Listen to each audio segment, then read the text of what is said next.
But we've also got some breaking news right now, so we want to check in with CBS's Mark Strassman. He is in Georgia, where they're having a big problem counting some of the votes. Mark?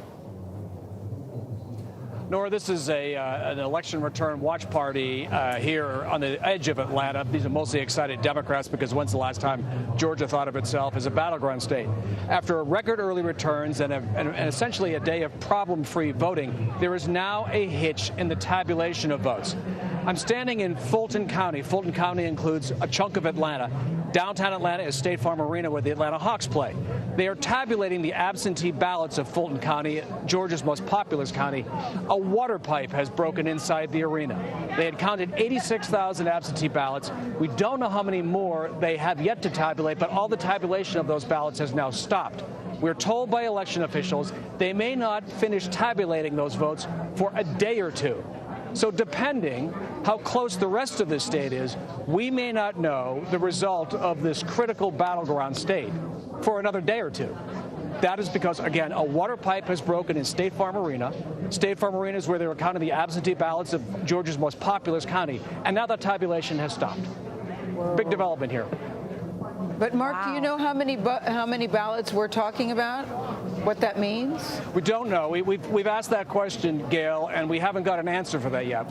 We know that there were 86,000, but apparently it's a very labor-intensive process. And what they are telling us is that it's going to take a day or two, which suggests to me that they have a lot to go. Yeah. The irony is that across the country, so many of these major league sports teams open up their arenas to allow people to vote and to do exactly what Mark has said.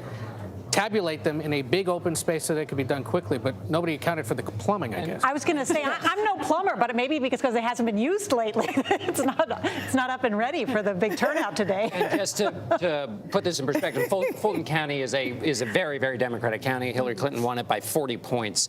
So if there is a delay, it's going to be Joe Biden's votes that are sitting up in the air while they dry things out. But John Dickerson, I love your knowledge of history. Have you ever heard of votes being delayed because a pipe burst? No. You wrote the book. I'm not sure. I'm not sure there's an intersection between plumbing and history. I know, but it's so funny because here we were thinking about foreign interference. Exactly. You know, this was going to take down a vote, and now it's just voter intimidation. That wasn't on the model of it wasn't interference, and it's just for the evening. And it'll complicate in some ways the way we can extrapolate from the data for the rest of the South. Right. So that could have some impact on our figuring things out at the table. Right, but we're going to keep everything in perspective. It is in one county. It's a big state, the state of Georgia. It is an important county, nevertheless. Yeah, but biggest county in the state. But I know, an important one. We're going to keep everything in perspective. All right.